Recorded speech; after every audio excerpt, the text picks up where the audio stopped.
5th March. இன்றைக்கி ஏசப்பா நம்மளை பார்த்து என்ன சொல்கிறாங்கன்னா, ஏழை.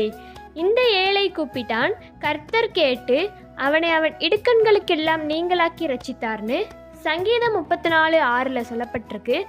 இந்த ஏழை கூப்பிட்டான்னா நம்மளை தான் மென்ஷன் பண்ணுது. நம்ம கூப்பிட்டோன்னா ஏசப்பா நம்ம சொல்கிறது என்னன்னு கேட்டு நம்மளோட இடுக்கண்களுக்கெல்லாம் நம்மளோட பிரச்சனையிலேருந்து ஏசப்பா நம்மளை நீங்களாக்கி நம்மளை ரட்சிப்பாங்க. நம்மளை ஏசப்பாக்குள்ளே வழி நடத்துவாங்க. நிறைய பேருக்கு அவங்களோட லைஃப்லேருந்து எப்படி வெளியே வரணும்னு தெரியாது, அவங்க பிரச்சனைகள்லேருந்து எப்படி வெளியே வரணும்னு தெரியாது. ஆனால் ஏசப்பா இன்னைக்கு உங்களை பார்த்தா சொல்கிறாங்க, நீ வா, நான் உன் பிரச்சனையெல்லாம் பாதுகாத்துக்கொள்கிறேன், நீ என்கிட்ட மட்டும் மனம் திரும்பி வந்துருந்தா ஏசப்பா ஆசைப்படுறாங்க. இந்த இடத்துல ஒரு ஏழை கூப்பிட்டான்னு தான் சொல்கிறாங்க, ஒரு பணக்காரனோ ரிச் மேனோ கூப்பிட்டான்னு சொல்லலை. அப்போ இதில் நம்ம தாழ்த்துற மாதிரி இந்த வசனத்தில் இருக்குது. நம்ம ஏசப்பாக்கு எப்போவுமே பணிஞ்சிருக்கணும். நம்ம கூப்பிட்றத ஏசப்பா கண்டிப்பாக கேட்பாங்க.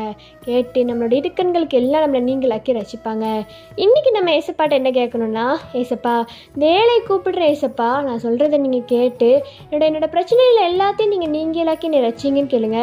ஏசப்பா உதவி செய்வாங்க. By truth of mercy, have a blessed day.